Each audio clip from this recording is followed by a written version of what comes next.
Assalamualaikum warahmatullahi wabarakatuh. Selamat malam, salam sejahtera. Selamat datang ke satu lagi sesi CHAS bersama saya Muhammad Nasir Muhammad dan juga rakan sembang saya. Silakan Saudara Rozlan.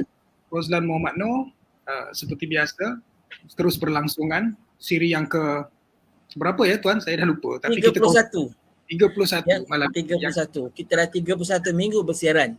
Ya, alhamdulillah. Dan terus kita pada malam ini kita ada satu tetamu yang istimewa yang kita akan bawakan khas yang diperkenalkan oleh sahabat buku kita juga dan sangat istimewa kerana sangat relevan dengan keadaan semasa, tidak jauh dan tidak lari dari aktiviti-aktiviti perbukuan, aktiviti keusahawanan juga. Dan malam ini insyaAllah kita akan bersama dengan beliau. Dan bagaimana kita seminggu yang lalu. Okey, tapi sebelum tu Rozlan kita nak raikan apa yang Perdana Menteri umumkan semalam. Kita boleh rentas negeri jika sudah melengkapkan 2 dos. Tapi yang penting Malaysia secara keseluruhan telah mencapai 90% dewasa yang telah divaksin. Itu yang penting. Jadi amaran oleh Perdana Menteri ialah jangan cuba-cuba nak rentas negeri jika tidak lengkap dos ataupun masih lagi dalam tempoh 14 hari daripada dos yang kedua tu. Juga amaran juga amaran kepada sahabat-sahabat kita yang mungkin mencilok dengan memalsukan sijil dan sebagainya. Tapi memang kabarnya pihak di lapangan Polis Diraja Malaysia dan sebagainya telah mempunyai banyak kaedah untuk mengenal pasti pemalsuan dan sebagainya. Rupanya mereka boleh semak terus dengan MySejahtera. Katalah kita tunjukkan MySejahtera kita, kalau mereka rasa ragu-ragu, mereka boleh semak dengan sistem MySejahtera yang ada dengan pihak polis masa Sekatan Jalan Raya. Jadi boleh kalau boleh janganlah sekali-sekali menyusahkan sebab bila kita balik kampung, jumpa keluarga di kampung, jumpa ibu ayah yang telah berusia, jadi risiko mereka terjangkit sebagai pesakit adalah tinggi. Jadi kita sama-sama jaga SOP supaya kita tidak lagi di lockdown macam dulu Jadi cuma di Sabah lah. Cuma Sabah masih belum boleh lagi sebab kadar vaksinan mereka belum sampai tahap 70% pun. Ini masih lagi bertatih, jadi masih lagi perlukan masa untuk. Kabarnya minggu ni pada hari Rabu Kerajaan Negeri Sabah akan memutuskan apakah langkah yang seterusnya berdasarkan apa yang telah dibawa oleh Kerajaan Persekutuan. Kita pun jadi mungkin ada rancangan nak pergi ke Sabah, kita ni tak sabar lagi. Kita pun terbang ke Kota Kinabalu. Tapi yang penting apa ialah supaya kalau kita tahu ada rakan-rakan kita yang belum vaksin mungkin masa tu mereka masih lagi meragukan, masih lagi dianggap kelompok yang mempertikaikan vaksin. Harapan kita mereka terbuka hati untuk ambil tahu tentang, kita tak kata vaksin tu sebagai satu yang mutlak tapi itu adalah satu usaha juga. Usaha untuk mencegah supaya kita boleh meneruskan kehidupan seperti biasa dan meneruskan aktiviti ekonomi yang penting tu Betul. Ya, betul. Dan kita di CHAS bukanlah kata nak menyebelahi sama ada pro ataupun anti vaksin, tapi kita kekal mendukung aspirasi nasional. Ini adalah program kebangsaan untuk usaha dan upaya kita untuk memulihkan semula keadaan. Betul, memang betul. Bukan vaksin 100% untuk mengekang kita, tetapi itu adalah satu usaha, satu tanggungjawab daripada program nasional, program kebangsaan. Bukan program daripada private, bukan program daripada swasta, bukan program sendirian. Ini adalah program kerajaan, program kebangsaan. Jadi satu lagi tuan, berkenaan dengan tadi disebutkan ada mungkin pemalsuan sijil dan sebagainya. Secara peribadilah saya rasa ini bukan soal kita nak meloloskan diri dan sebagainya. Ini soal tanggungjawab pada diri kita sendiri. Kan kita boleh saja orang kata memalsukan untuk melepasi diri, untuk meloloskan diri. Tetapi kena kembali kepada itu tentang infection dan sebagainya kan. Jadi kalau kata lepas dan lulus dan sebagainya dari segi teknikal, dari segi persijilan, tetapi pada hakikat dirinya kita sendiri sebenarnya tidak mungkin kita was-was ataupun kita sendiri mungkin tidak immune ataupun tidak kebal daripada virus ini kan. Ia sangat berbahayalah kepada orang di sekeliling kita. Jadi lindung diri, lindung semua.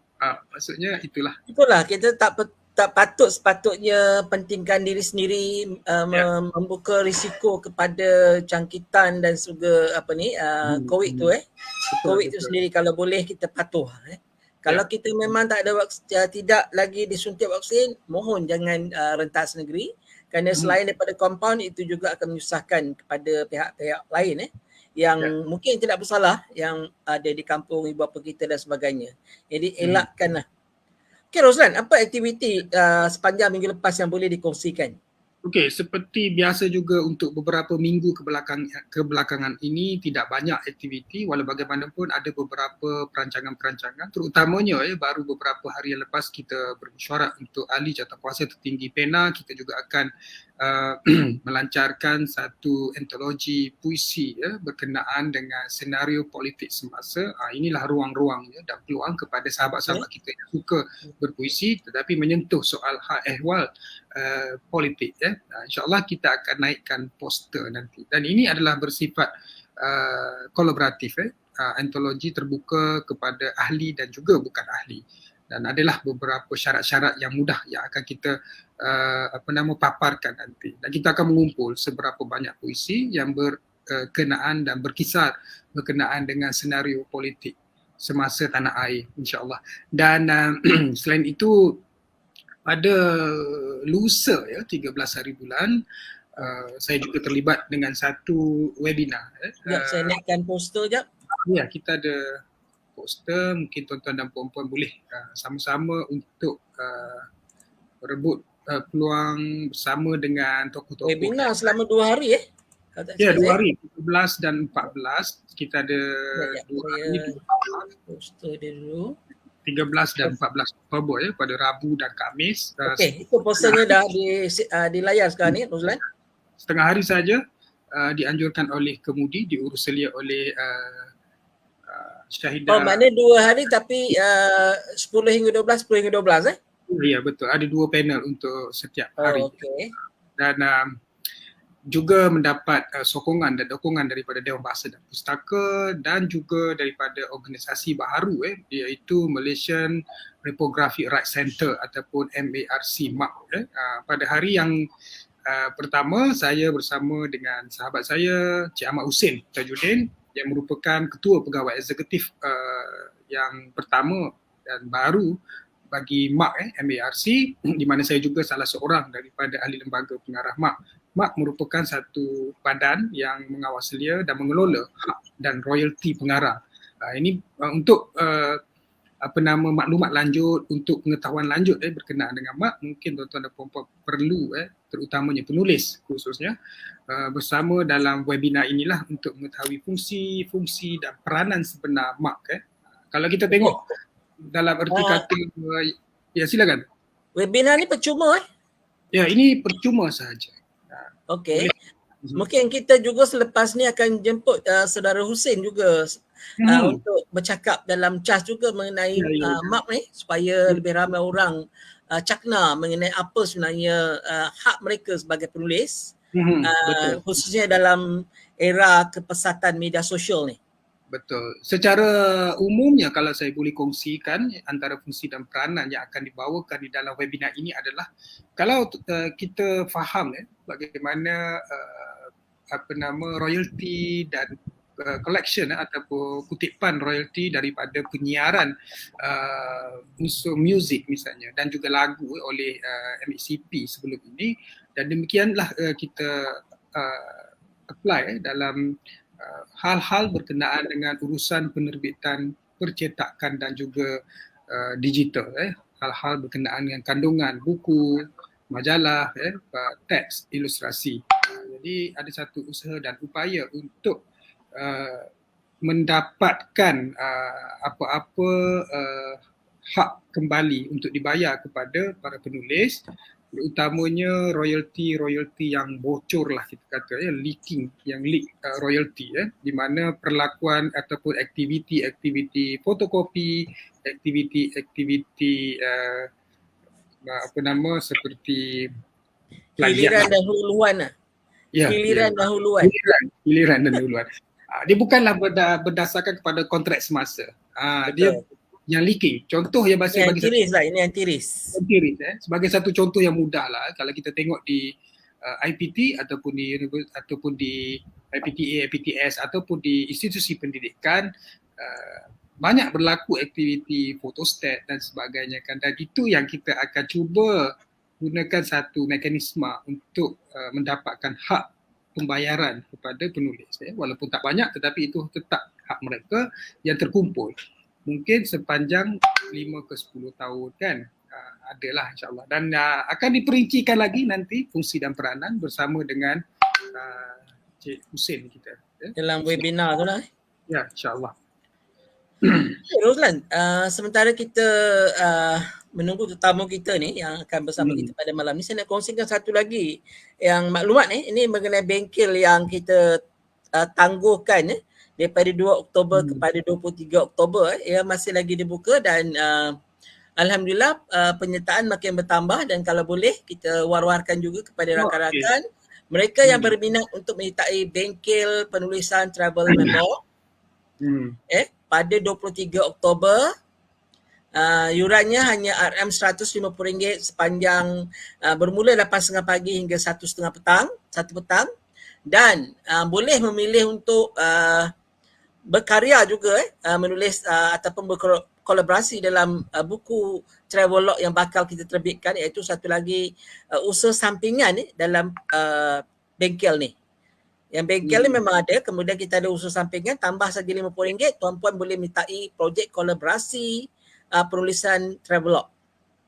Okey. Dan tarikh dia 23 Oktober. Lagi ada banyak lagi masa lagi yang boleh.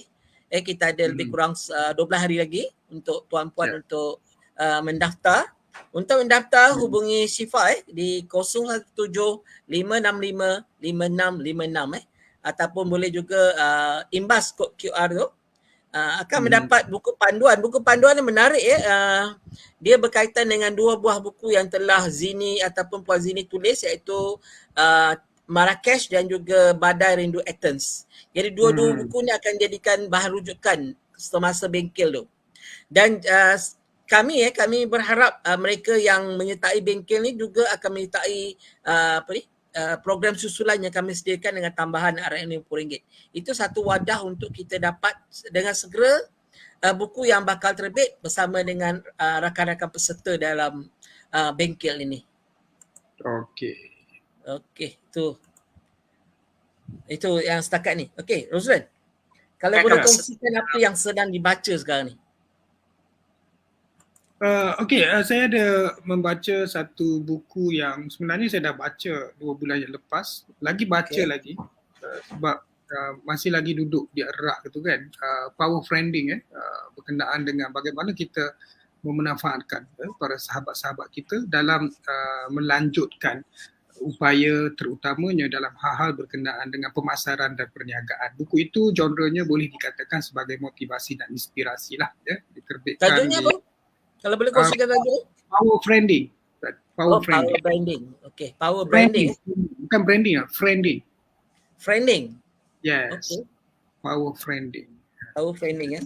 Okay, apa yang menarik buku tu Roslan, kalau boleh kongsikan?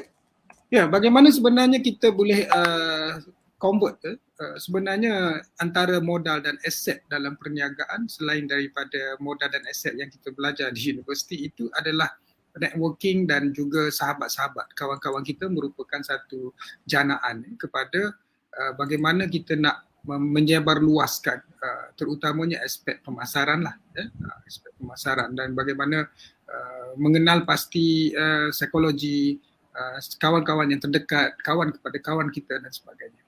Dan buku tu menggunakan memperkasakan network ni. Ya. Boleh kata begitu, memperkasakan network. Ya. Boleh dikatakan sedemikian juga. Okey, Power Friending saya cuba ni kalau kita boleh dapat. Cuba tengok, saya takut sebab buku tu agak lama. Okey, tak apa, kita ada. Okey, ni bukunya oleh Amber Mac. Demystifying social media group to grow your business. Tapi saya ada cover lain. Saya Kau boleh mungkin tak apa. saya Yang put penting ialah buku yang sama, mungkin ya. dia punya kulit luar itu berlainan Ya. mengikut penerbit dan sebagainya. Ini buku yang Rozlan maksudkan, boleh juga baca untuk kita, mungkin secara asasnya ni, buku ni saya tak baca lagi, mungkin saya akan cuba dapatkan juga buku ni, nampak menarik. Jadi kita galakkan mereka di luar sana yang berkongsi, rakan-rakan pelayar kita untuk sentiasa memperbarui bahan bacaan mereka supaya kita cakna dengan apa yang sedang berlaku di luar sana. Ya, betul. Dan saya pula Rozlan, saya sedang mengulang baca ni. Ini buku yang saya baca. Okey. Saya teringat. Ini salah satu buat tangan Saudara Rozlan juga. Boleh tengok gambar saya dekat belakang. Saya baca buku ni sebabnya saya sekarang ni ada terlibat dengan satu projek menulis tribute. Jadi saya jadikan ni sebagai bahan rujukan. Menariknya arwah Syahnun Ahmad ni ialah sastrawan negara yang kedua yang dinobatkan menerima anugerah sastrawan negara pada tahun 1982. Dia adalah penerima ataupun sastrawan negara yang kedua dan meninggal dunia pada Disember 26, 2017.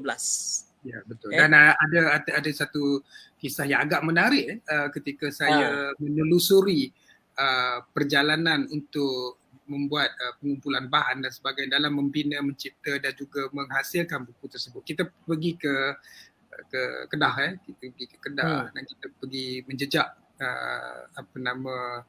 arwah Cikgu Syahnun di rumah dan tidak ada di rumah, dan akhirnya kita kembali ke Shah Alam, rumah anak beliau, dan saya berjumpa, ada gambar saya kalau tak silap di atas katil beliau. Ada.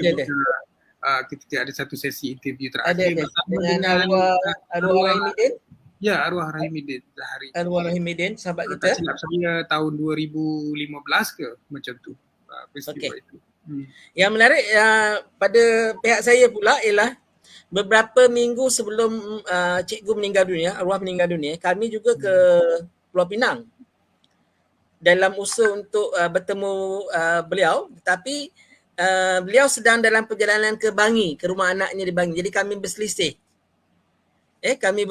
Dan tidak dapat bertemu sehingga ke akhir hayatnya. Itu satu yang, sebab tu saya agak terkilan kerana saya sepanjang hayat tak pernah jumpa dia pun secara bersemuka.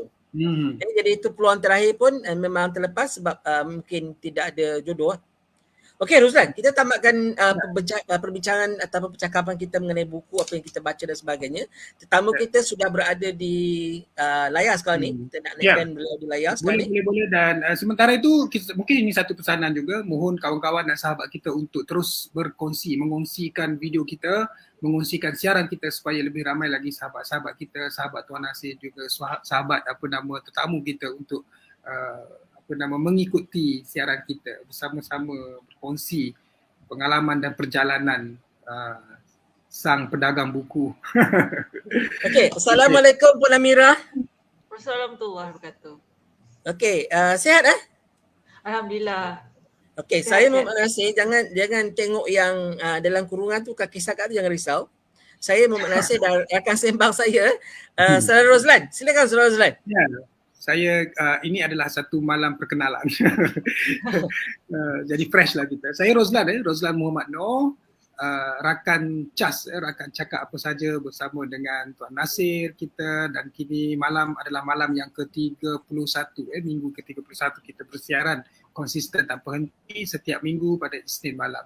Dan sebetuah malam ni kerana kita dapat bersama dengan tetamu kita yang tidak asing dalam dunia buku, dan ada pengalaman-pengalaman baru yang mungkin akan dapat kita kongsikan bersama. Terima kasih saya alu-alukan kerana dapat bersama dengan kita pada malam ini. Sebenarnya terima kasih kepada Cik Mat yang memperkenalkan panel kita. Ini yang membawakan khas panel yang boleh dikatakan malam ni kira-kira malam sesi perkenalan, dan ramai lagi di luar sana nak tahu berkenaan dengan panel kita lah, Puan Amirah, untuk pada malam ini. Buat permulaan ni Puan Amirah, kalau boleh sebutkan sikit latar belakang khususnya berkaitan dengan dunia perbukuan. Silakan. Okay, Boleh Assalamualaikum. perkenalkan dirilah. Saya Amirah binti Ismail. Umur 37 tahun tahun ni. Okay, saya dah kenal buku ni rasanya masuk dalam industri buku ni dari umur saya 24 tahun. Kira dekat lebih 10 tahun lah. Walaupun ada masa saya berhenti sebab ada berhenti sebab kita rasa macam merajuk dengan buku ni. Tapi tak lama, dalam 2-3 tahun je lah. Macam kita rasa kan bila kita dah masuk satu industri tu, kita macam ada masa-masanya kita nak merajuk kan. Tapi alhamdulillah dah kembali balik ke buku. Dia tak lama lah, dia tak boleh lama. Okay, saya mula dia secara tak sengaja saya bekerja di kedai buku. Bekerja dalam tahun 2004 macam tu. 2004-2005 saya bekerja di kedai buku sebagai part time, kemudian saya diserap menjadi full time, dan saya rasa saya ada insting yang kuat untuk memilih buku-buku dari segi buku-buku mana yang elok untuk dibaca oleh umum lah ataupun sedang dijual. Boleh tahu kedai buku apa yang MPH. Okay. Sampai sekarang saya MPH di Alamanda. Alamanda, okey. Saya rasa saya ada, walaupun saya punya latar belakang, saya ambil jurusan kejuruteraan di Universiti Melaya, tapi bila kita dah ke pekerjaan tu, dia boleh juga lari bidang tu. Jadi latar belakang pembacaan tu juga, kalau Puan Amirah boleh kongsikan mana minat baca masa kecil. Minat baca memang saya telah didedahkan, family dah didedahkan dari bahan bacaan daripada saya rasa daripada sekolah rendah rasanya. Memang buku tu memang dah sebati. Memang suka baca, tapi untuk remaja dan kanak-kanak biasanya kita didedahkan dengan bacaan fiksyen. Memang kita fiksyen daripada fiksyen sajalah. Tak didedahkan bila dah di universiti baru kita didedahkan bacaan-bacaan lain macam non fiksyen dan maksudnya baca umum yang dan baca umum lah. Buku-buku yang kalau di MPH tu, buku-buku yang saya minat biasanya general knowledge. General knowledge macam ibu bapa, taklah ibu bapa sebab kita tak kahwin. General knowledge yang popular ke ataupun general knowledge yang menjurus kepada akademik? Dia tak popular lah. Dia tak popular sebab kalau popular tu biasanya salesman datang dan tunjuk kat kita kan. Bila tak popular tu kita terpaksa berhadapan, kita kena cari sendiri tajuk, cover, sinopsis sendiri. Tapi kalau gangguan daripada salesman tu memang selalu ada lah. Maksudnya kita nak memilih tu sendiri. Roslan, menarik Puan Amirah ni, dia boleh, dia tengok buku. Dia tengok buku, dia boleh tahu sama ada buku ni boleh jual atau tidak. Insting dia tu. Sebab masa saya di kedai buku, saya jarang saya entertain kalau macam salesman kan. Okey, dia kata buku baru. Kita sebagai kedai buku, kita ambil lah kan. Tapi walaupun saya bukan buyer, tapi saya ada juga bila kita dah kenal satu supplier tu, kita boleh order terus direct dengan diorang. Ada kuasa sedikit, walaupun tak banyak tapi sedikit untuk bawa masuk tajuk baru yang kadang-kadang tak ditengahkan oleh salesman. So salesman of course dia kerja. Puan Amirah berapa lama dengan MPH? Sudah 5 tahun kot. 5 tahun. Bermula daripada tahun 2004, 2005 begitu Bermula sebagai part time lah. Part time. Jadi maknanya Puan Amirah keluar selepas bergraduasi, maknanya tidak pernah menjawat jawatan yang relevan dengan pernah sekejap je lah kita jadi designer. Sekejap je, tak sampai setahun. Terus berkecimpung dalam dunia perbukuan dengan dalam bidang penjualan. Sebenarnya Tuan Nasib, banyak yang kita boleh congkil dengan pengalaman Betul. Puan Amira ni. Dan sebab kita adalah kami ni boleh diibaratkan sebagai pengeluar, manufacturer, pengeluar producer lah, menghasilkan bahan. Dan Puan Amira berada pada level penjualan, tahu tentang pasaran dan sebagainya. Banyak benda yang kita boleh cuba sebenarnya.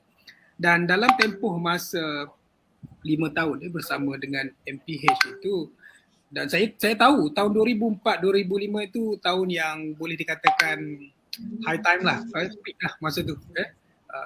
Buku-buku pun meriah pada ketika itu, sale pun menarik. Kalau pesta-pesta buku memang hit lah orang kata pada ketika itu, ketika belum menurun lagi lah. Sebab saya mula pada tahun 2000, 2001 tu sedang memuncak lah orang kata. Dan yang merudumnya selepas itu tahun 2008, 2009, 2010. Kalau saya percaya pada ketika 2004-2005 itu meriah juga tu industri buku. Banyak penerbit, banyak buku, jualannya pun boleh dikatakan menarik juga kan. Cuma mungkin ada beberapa soalan-soalan killer kita boleh bagi antaranya ini rungutan Puan Amira, rungutan dan juga bunyi-bunyi daripada rakan-rakan industri, terutamanya rakan industri kecil dan nano lah macam kami ni, seperti diskaun-diskaun yang dimohon oleh kedai buku terlalu tinggi. Kalau MPH ni sekarang lah, Puan Amira tidak lagi bersama MPH, dia memang kau punya 60% Puan. Jadi itu adalah satu rungutan yang besar lah. Dia menjadi satu rantaian yang agak menekan kepada pengeluar ataupun penerbit lah, kalau kita kata penerbit buku. Mungkin bagaimana Puan Amira boleh melihat senario ini? Okay, kalau nak dibandingkan dengan sekarang, kenapa masa zaman saya dulu maksimum invoice yang saya nampak 50% saja. Maksimum diskaun yang saya nampak iaitu daripada ITBM. Itu maksimum lah, sebab saya jangka ITBM tu sebab dia ada link dengan government. Okey, sekarang ni mungkin disebabkan oleh ramai penerbit yang nak jual sendiri. Nak jual sendiri. Mereka nak jual sendiri dan of course bila jual sendiri tu diorang akan penerbit akan semestinya akan beri diskaun terus kepada end customer tersebut. Tak kurang 10 atau maksimum 20% lah. 20% untuk penerbit buku itu. Bila dah keluarkan 20% tu, dia walaupun dia tak efek sekarang, sebab itulah kedai buku dia bila dia dah nampak tu, so kenapa dia boleh bagi end customer dia 20% dan dia tak boleh bagi juga pengedar buku ni, maksudnya kedai buku ni lebihan 20% tersebut. I see. Itu sebab masa zaman saya yang bekerja ni, masa 2004, 2005, 2006 tu dia tak ada, memang tak ramai. Betul. Saya masa kalau nak buka kedai buku sendiri pun maksimum yang kedai buku supplier bagi 30%. Pada senario 2004-2005 lah mungkinlah itu antaranya 30-35. Kerana pada ketika itu juga kita kena faham antara perkara yang mungkin belum mengembang lagi ialah aktiviti suat terbit, marketplace satu, aktiviti suat terbit, aktiviti penerbit kecil mainkan peranan menerbit. Jadi kedai buku merupakan satu platform yang sangat efektif lah pada ketika itu kan. Jadi bila involvement penulis sendiri nak jual buku, penerbit sendiri nak jual buku, saya faham ada konflik-konflik lah tertentu, dan itu yang menyebabkan mungkin kedai-kedai buku sekarang mengambil ataupun pengedar mengambil diskaun yang sangat tinggi melebihi 50%. Saya melihatnya begini Rozlan. Saya melihatnya begini saya mungkinlah cara saya berfikir lain. Saya melihat apabila kedai buku ambil tinggi tu, dia sebenarnya tak nak kita letakkan kedai buku dah. Maksudnya? Dia tak nak buku kita dah, dia nak kita buat sendiri. Itu yang saya nampak lah positifnya.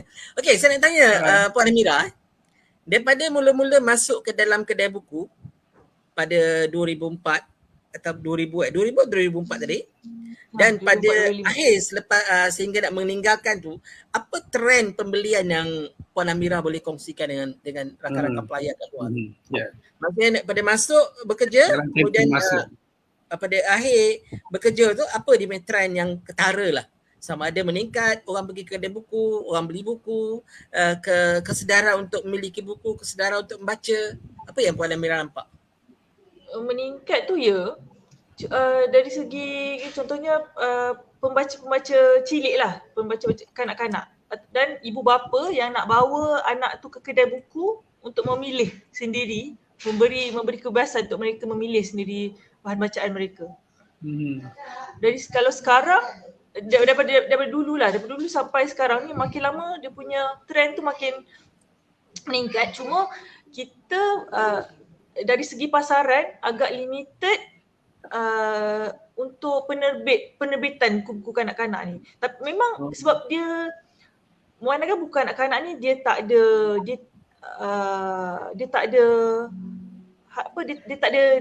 tarikh luput. Maksudnya cerita kanak-kanak, contohnya cerita mengenai kucing. 10 tahun lepas kucing jika diceritakan sifat kucing itu tersebut sama dan dibawa ke sekarang ni, so sifat kucing itu tetap sama. Maksudnya dia boleh diulang cetak dan itu salah satu sebabnya kenapa dia tak banyak penerbitan, sebab diulang-ulang cerita yang sama. Jadi bagi saya penjual buku ni dia punya bahan tu masih kurang untuk bacaan kanak-kanak. Maksudnya bahan bacaan untuk kanak-kanak, anak-anak ni masih lagi kurang. Untuk kanak-kanak. Sebab sepatutnya sekarang ni dia dah dia cara penulisan untuk kanak-kanak tu perlu diperbaharui. Contohnya kalau di luar negara dia nak implement macam-macam macam mana kalau macam contohnya kalau negara dia nak masyarakat dia terima contohnya maaflah kalau saya menyinggung mana-mana pihak. Kalau contohnya dia nak anak dia tu tidak mendiskriminasi golongan-golongan gay ataupun maknya. So dia terapkan daripada kecil. Maksudnya dia macam contohnya Teletubbies. Teletubbies tu dia ada seorang watak, ada satu watak tu dia lelaki warna purple tapi dia pakai handbag. Okay. Itu salah satu cara penerbitan yang patut evolve dari segi macam mana nak generasi anak-anak ni berfikir. Okay. Jadi dari segi market maksudnya buku kanak-kanak mempunyai market yang lebih besar lah berbanding dengan genre yang lain di kedai buku ya. Sebabnya kuasa beli tu ditentukan oleh anak-anak. Walaupun kuasa beli tu walaupun yang membayarnya memanglah parents tapi dia punya kuasa yang menarik masuk ke kedai buku ni anak-anak. Mak bapak ngelak masuk nak lalu depan kedai buku. Anak-anak yang menarik mak bapak masuk ke kedai buku. Mungkin juga kanak-kanak belum terdedah sepenuhnya dengan gadget dan mereka juga tidak memiliki gadget-gadget yang boleh akses kepada maklumat dan sebagainya, dan mereka ruang pembelajaran, ruang pengetahuan mereka pada buku lah tadi kan. Betul. Tapi kan saya, anak-anak saya gadget juga. Gadget juga. Tapi memandangkan mak dia ada, maksudnya ada lambakan buku dekat rumah kan. Tetap bila ada tu nak capai juga. Dan dia tahu mana buku yang baru, mana buku yang lama. Okay, Roslan. Ya. Roslan, kita baru dalam bahagian pertama buku. Kita ada 2 dan kimchi tu. Kita baru nak masuk part yang kedua. Okey, saya difahamkan Puan Amira memang aktif sebagai usahawan buku. Misalnya dengan BCO, Book Cafe Online dan juga dengan beberapa penerbit yang lain lah. Tapi yang kita nampak sekarang ni ialah bagaimana Puan yang ada kelayakan belajar di peringkat universiti kemudian memilih untuk menjadi usahawan buku. Kalau kita boleh kongsikan, sebelum kita masuk part yang kimchi tu, kita nak cerita macam mana terjebak sebagai usahawan buku selepas bekerja di sebuah kedai buku. Silakan. Saya boleh dikatakan merajuk tu kan, sebab rasanya macam sebab masa saya berhenti tu, saya tak nampak buku tu boleh pergi jauh, sebab masa tu tak ada lagi sistem online, cuma online hanya di Facebook dan website, dan ketika itu agak sukar kalau kita seorang ni nak mulakan. And then lepas tu mula tu saya sebabkan ada masalah family lah. And then saya berhenti. Saya mula dalam 2 tahun tu, saya cuba meniaga. Dan meniaga tu saya tak mulakan dengan buku. Saya mulakan dengan produk daripada sepupu lah, kimchi tu. Okay. And then bila dah lama dalam online tu, kemudian baru saya pergi ke menjual-jual buku lah. Start mula dengan VCO. And then buku-buku yang ketika saya nak masukkan buku tu, saya ikut apa yang mula saya ikut apa yang kita suka. Itu apa yang kita suka bermaksud yang boleh jual lah. Buku kanak-kanak. Buku kanak memang dekat lah dengan saya sebab insting saya kalau nak mula tu di online tu, nak tarik crowd tu adalah buku kanak-kanak. Sebab dia punya sebenarnya tak limit kepada bangsa, dia tak limit kepada bangsa lah. Okey, kalau kita boleh tengok sekarang ni Rozlan kalau kita boleh tengok di skrin sekarang ni ialah page ataupun Shopee Puan Amira. Betul Puan Amira ni? Ini betul saya punya. Okey, ini okey. Kita nak kongsikan apa yang Puan Amira buat dalam pada tu juga menjawab soalan saudara Wan Hussein tu. Rozlan perasan ada soalan daripada saudara Wan Hussein tu? Rozlan? Ya, saya nampak. Sorry, saya tertutup pula. Ya, daripada Wan Hussein kita ada soalan. Okey, ini sebenarnya soalan daripada Wan Hussein yang boleh kita tujukan juga pada Rozlan dan juga Puan Amira juga ataupun saya. Masih ada ruang untuk menjana pendapatan dari bisnes buku. Bagi yang baru melihat-lihat peluang, mohon pencerahan. Okey, kalau Puan Amira boleh kongsikan sikit soalan Puan Wan Hussein sementara kita tunjukkan page.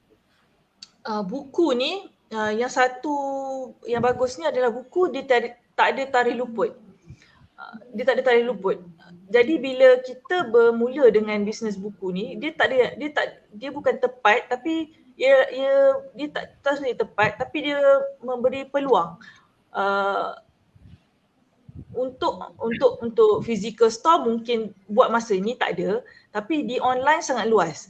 Okay, kita boleh mula dengan pelbagai market. Kita ada untuk marketplace, kita ada Shopee, Lazada.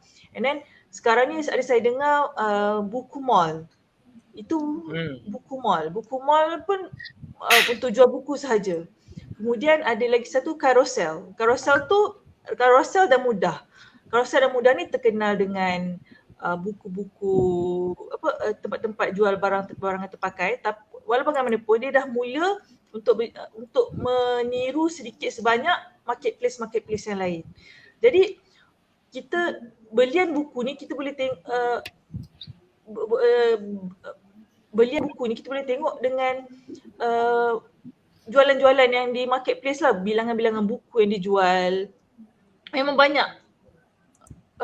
Memang banyak. Memang terbuka lagi lah. Boleh membina income lah.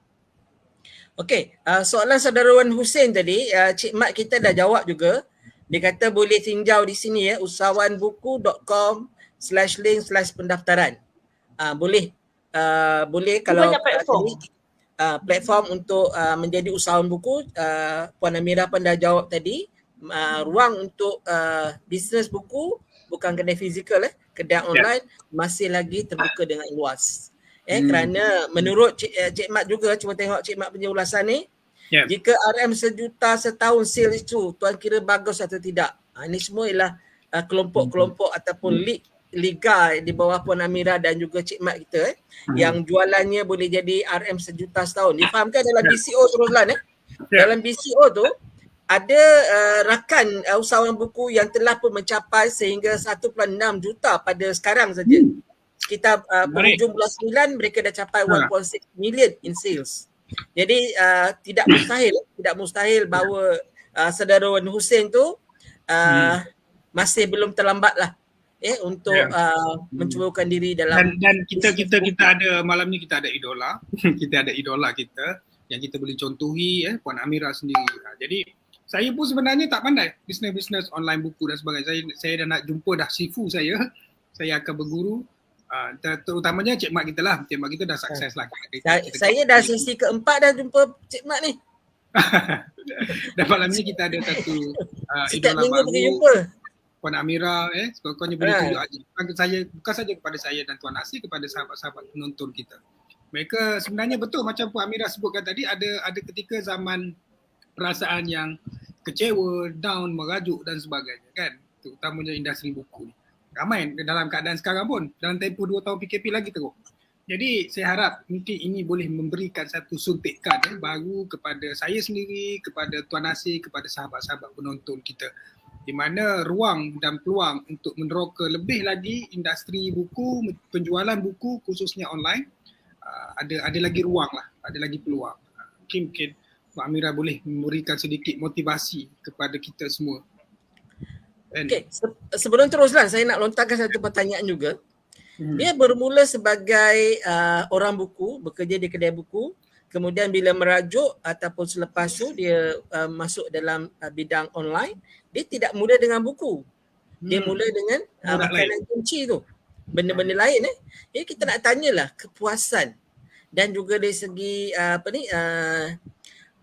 kuantiti ataupun pulangan daripada jualan buku dan jualan kimchi. Pertama dari segi kepuasan, sama ada jual kimchi lebih puas ataupun jual buku lebih puas. Yang kedua pulangan kimchi itu lebih bagus daripada buku atau sebaliknya? Silakan. Saya kimchi ni dia ada crowd dia sendiri. Sebab saya bukannya saya menjual kimchi ni disebabkan oleh sales semata-mata dan disebabkan nama tu sendiri memberi traffic lah kepada kedai kita. Walaupun kalau saya perasan kedai saya tu tadi dia ada macam-macam. Kita ada jual tudung, kita ada jual buku, kita ada jual kimchi kan. And then bila ada satu masa tu saya fikir kita tak boleh, bukannya kita rojakkan kedai tersebut, tapi sebenarnya kita mengklasifikasikan walaupun nampak rojak, tapi bila kita dah klasifikasikan kedai tu dan orang tak nampak kedai tu rojak walaupun dia banyak benda. Mana setiap kategori tu ada pengikut sendiri. Kalau perasan dekat muka depan tu saya tulis ada. Books dengan lifestyle. So bila kita dah bila orang masuk kedai tu, dia akan nampak okey ni kedai memang nampak macam kedai runcit tapi sebenarnya diasingkan juga. Sebab kenapa dibuat begitu. Okay. Jadi kalau dari segi kimchi ni dia makanan dan jarang sekali lah orang beli kimchi dengan beli buku sekali. Kalau dia beli sekali pun mereka pasti dia akan asing lah purchase tu. Ini kategori-kategori dalam kedai Shopee Puan Amira ni Roslan ni, kalau kita boleh tengok sekarang ni. Ada 3 kategori besar lah ya. Kita ada toddlers dan kita ada yang gambar sebelah tu tudung dan belah kiri sekali lah makanan Jadi itu yang kategori food, book and lifestyle. Ini 3 yang dipromosikan oleh kedai buku ataupun kedai Puan Amira ni, Amore 84 shopee.com.my/amore84. Kalau kita boleh kongsikan link nanti supaya lebih ramai orang boleh ke kedai Puan Amira ni. Okey, silakan Puan Amira sambung. Jadi bila buku tu adalah minat. Bila interaksi dekat kalau nak kata dia puas tu, kita puas jual buku lah sebab kita minat buku kan. minat buku tu, and then bila lagi-lagi bila customer tu tanya dekat chat, kepuasan tu adalah lagi dekat buku tu lagi. Tapi bila saya belum lagi lah nak mengasingkan lagi buku sahaja. Sebab trafik yang salah satu marketplace ni dia punya kritikalnya adalah trafik. Maksudnya orang masuk kedai kita. Walaupun orang masuk kedai kita tu nak beli kimchi, tapi sebenarnya dia menarik juga trafik untuk orang beli buku. Maknanya cabarannya ialah how to drive traffic to trafik kedai. Yeah. Okey, ini ada soalan daripada Tuan Nik Syarudin ni. Yeah. Apakah genre buku yang menjadi pilihan pembaca sekarang, terutamanya bila melakukan pembelian secara atas talian? Ini berdasarkan pengalaman Puan Amira lah sepanjang menjadi usahawan buku ni. Apa jenis buku yang orang suka? Untuk 2-3 tahun yang sekarang ni, 2-3 tahun sekarang ni, genre buku rasa saya tak ada genre yang pilihan pembaca. Spesifik lah. Tak ada yang spesifik. Bagi saya tak ada spesifik sebab apa yang sekarang ni adalah buku-buku viral. Apa benda sahaja yang viral? Bagi saya itu sedih lah. Sebab benda-benda yang kalau marketing dia tinggi, kalau artis tu pegang, artis ni terus melonjak naik. Walaupun buku tu tak bagus. Tak semestinya bagus, tak semestinya ni. Tapi kalau bila marketing marketing bila tanya genre apa ni, rasa saya tak ada. Sekarang ni kita kena dapatkan. Saya setuju dengan Puan Amira. Roslan, sekarang ni kita kena dapatkan Era Fazira untuk pegang buku kita sebab dia tengah viral. Ya, dia mungkin berada pada top hit sekarang untuk enjin carian mungkin ya. Okey, itu tadi satu soalan daripada ni, ada satu lagi soalan ni Puan Amira ni, tanya apa makna amore tu? Amore. Saya cinta awak lah. Okey, amore. Sebenarnya asalnya nama tu adalah panggilan saya ketika di sekolah. Saya tak tahu apa maksud dia. Kerana bila dah besar ni, saya Google, ini ke maksud dia. Okey, kita ulang balik. Roslan, kalau ada soalan lagi kepada Puan Amira ni, sementara saya kongsikan link untuk mereka menjadi usahawan buku. Silakan Roslan. Okey. Tertarik saya ni dengan pengalaman ni, dengan terutamanya dalam penerokaan marketplace yang baru, penghijrahan baru daripada kedai fizikal kepada kedai online dan sebagainya. Dan saya lihat kedai tadi ada 3 elemen penting ataupun 3 kategori penting, iaitu buku, kimchi dan lifestyle. Sebenarnya betul, saya setuju dengan Puan Amira. Dia bukan menjadi kedai runcit caca marba kerana dia ada satu lagi perkataan iaitu lifestyle. Dan bila kita bercakap tentang kimchi dia membawa maksud bukan makanan saja tetapi dia mengimport budaya Korea lah kan. Jadi bila sebut tentang kimchi, orang akan terlintas ini adalah import budaya makan. Bukan budaya Melayu, bukan budaya Hindustan, bukan budaya India, masalah dan sebagainya. Ini adalah budaya Korea. So dia ada satu bentuk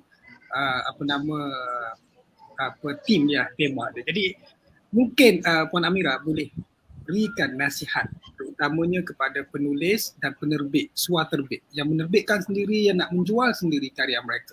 Apakah ruang-ruang selain daripada platform yang sedia ada, apakah kaedah dan cara publicity dan promosi khususnya? Adakah mereka perlu juga meneroka ruang dan bidang yang lain untuk dijuxtapose bersama-sama dengan produk buku mereka? Kalau macam Puan Amira mungkin menjual pelbagai judul buku dan menjual kimchi dan menjual produk secara lain. Tetapi kalau penulis suaterbit ni biasanya dia tak banyak buku, dia ada satu buku dia sahaja. Apakah nasihat yang baik kepada penulis suaterbit lah terutamanya? Saya tak adalah kenal, tapi saya ada yang bertanya. Dia ada 2 buah buku dia terbit. Dan dia buat IG follower dia sangat tinggi. Kemudian dia datang ke grup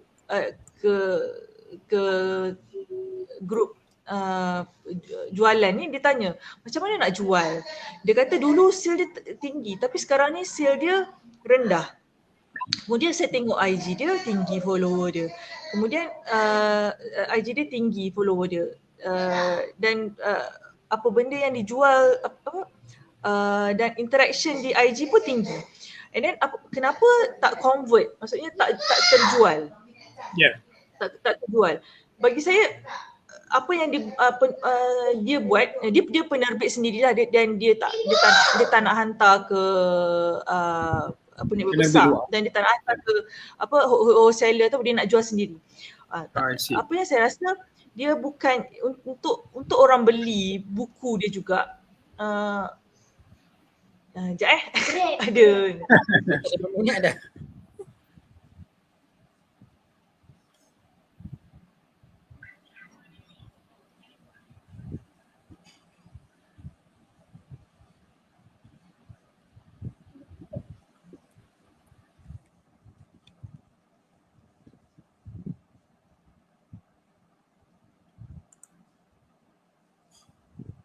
Okey, sila.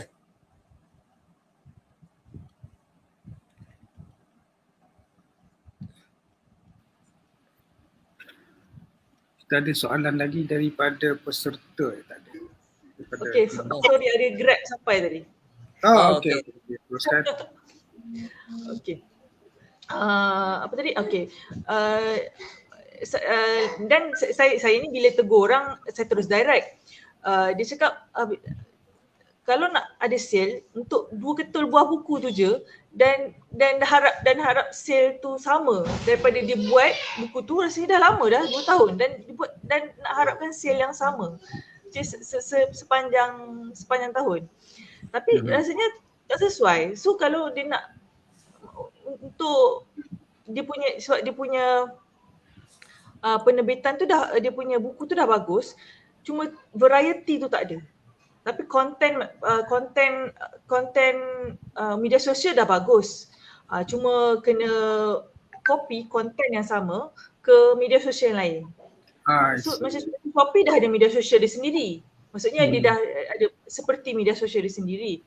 Boleh boleh just hanya perlu copy je daripada yang dia telah buat di satu media sosial dan ke media sosial lain. I see.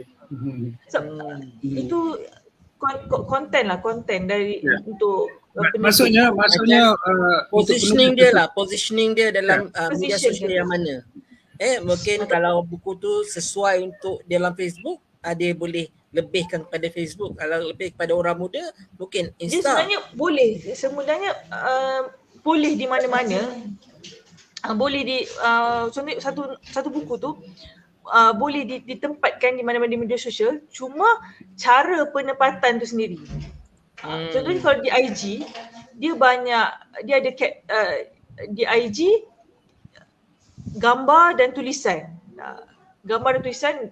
Dan kalau di Facebook mungkin dia boleh lebihkan dari segi video pendek dan dialihkan kalau nak beli di WhatsApp atau sebagainya, cara konten tersebut. Kalau di YouTube mungkin dia boleh panjangkan video tersebut. Ataupun boleh jadi tak Puan Amira, sahabat penulis kita tadi, mungkin dari segi energi pemasaran dia tu dah habis di media sosial yang contohnya di Instagram tadi kan, dah diulang-ulang dalam tempoh setahun lebih hingga 2 tahun. Mungkin mereka perlukan audio yang baru di media sosial yang baru. Maksudnya begitu. Ya, betul. Kontennya yang berbeza. Walaupun buku yang sama, tapi pendekatan di setiap media sosial adalah berbeza. Jadi dia kena faham anatomi setiap satu media sosial tu. Ruslan kita sebenarnya ada soalan tapi kita dah ada 2 orang yang kita pilih sebagai penerima cenderahati pada malam ni. Saya pilih saudara Nik Syahrudin. Kalau Ruslan boleh pilih saya pilih saudara Wan Hussein tadi soalan. Saudara Wan Hussein ni dia berminat dengan buku Saya tak tahulah kalau Puan Amira boleh jawab. Saya ada kawan-kawan di luar sana memang jual buku, memang hebat berjual buku, tapi memang tak baca lah, hampir lah baca. Tak, dia penjual buku, bukan pembaca. Tapi dia tak baca. Dia itu enthusiast, book enthusiast. Dia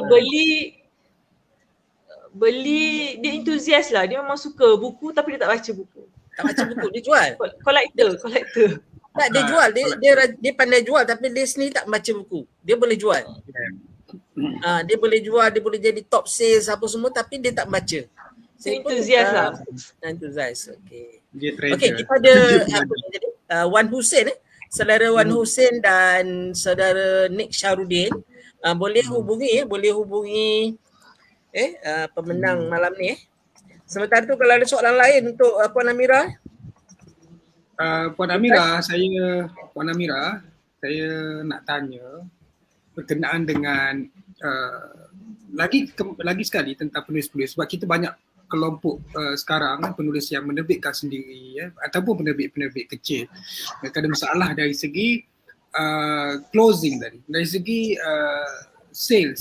Bukan marketing. Kadang-kadang marketing bagus, publicity, marketing bagus, live on Facebook, promosi gila-gila di mana-mana media sosial dan sebagainya, tapi selalunya mereka gagal dari aspek sales, dari aspek convert, menjadikan hasil penerbitan mereka jadi duit lah, senang cerita kan.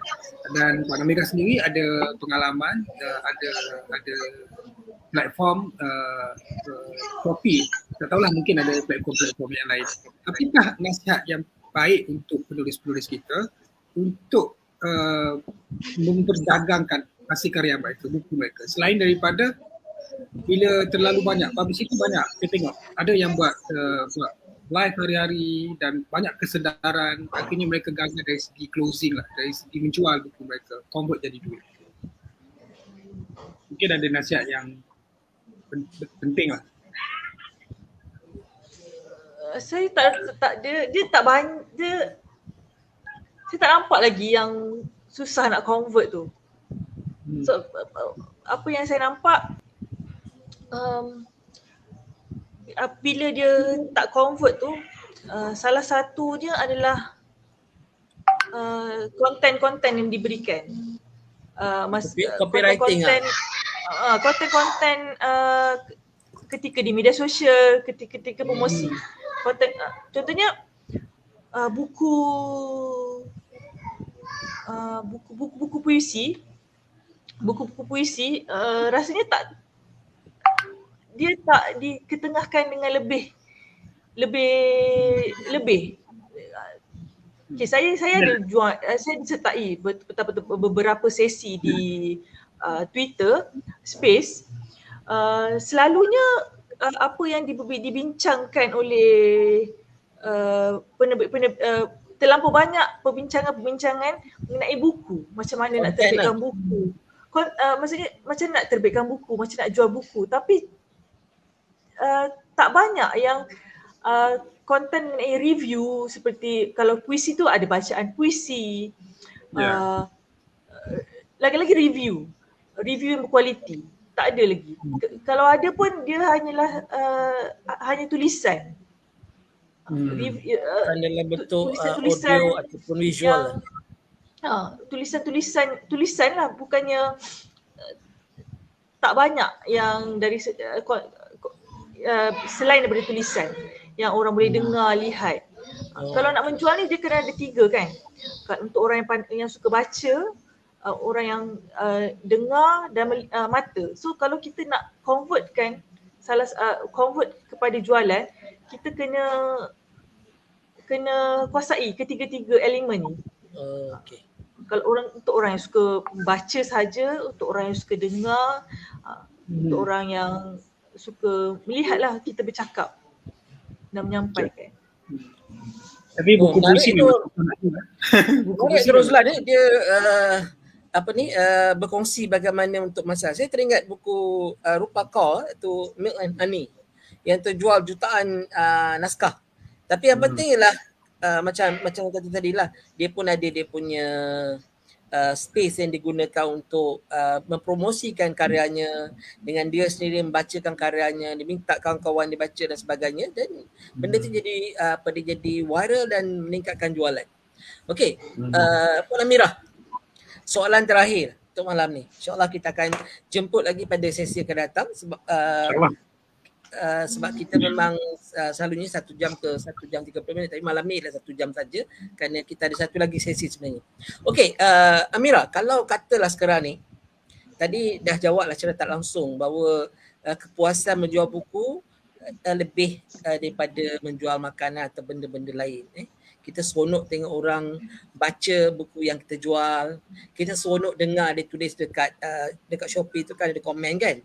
Dia tulis penjual ni bagus, bukunya bagus dan sebagainya. Jadi sekarang ni kalau kita nak tarik lebih ramai orang menjadi usahawan buku. Sebab saya secara peribadi percaya kalau lebih ramai orang menjual dan lebih ramai orang akan beli dan dia create platform pembaca yang baru. Market yang baru. Jadi apa yang boleh Puan Amirah sarankan kepada rakan-rakan yang berhasrat untuk mencuburi bidang jualan buku ni secara online? Okey, saya bercakap dari segi jualan saya di Shopee. Okey, bila seorang tu contohnya masuk satu dropship kononnya. Okey, dropship dan dia menjual di platform Shopee. Sebelum dia join tu, sebelum dia sertai sesuatu kumpulan tersebut, dia kena tahu dia nak jual, dia nak cater target mana, dia nak customer yang bagaimana. Adakah customer yang nak diskaun semata-mata? Kalau dia nak diskaun semata-mata, jadi jualan buku yang dijual tu terpaksa diberi diskaun saja. Kemudian kalau dia rasa dia nak lebih customer yang berkualiti, dia perlu buat servis-servis yang ekstra. Contohnya kalau sekarang ni, contohnya kalau kita jual seorang tu jual tudung. Dia tak jual tudung, sekarang dia dah tak jual tudung dah. Dia jual gift. Maksudnya dia letakkan dilipat cantik dalam kotak dan dia letakkan lampu-lampu. So jadi penjual ni kena lebih kreatif untuk menaikkan jualan lah di media di platform yang telah dipilih tu. Kalau untuk kita kena tahu kita nak cater customer target yang bagaimana. Jadi kalau kita susah nak jumpa customer tersebut di Shopee, jadi dia kena tarik customer di luar.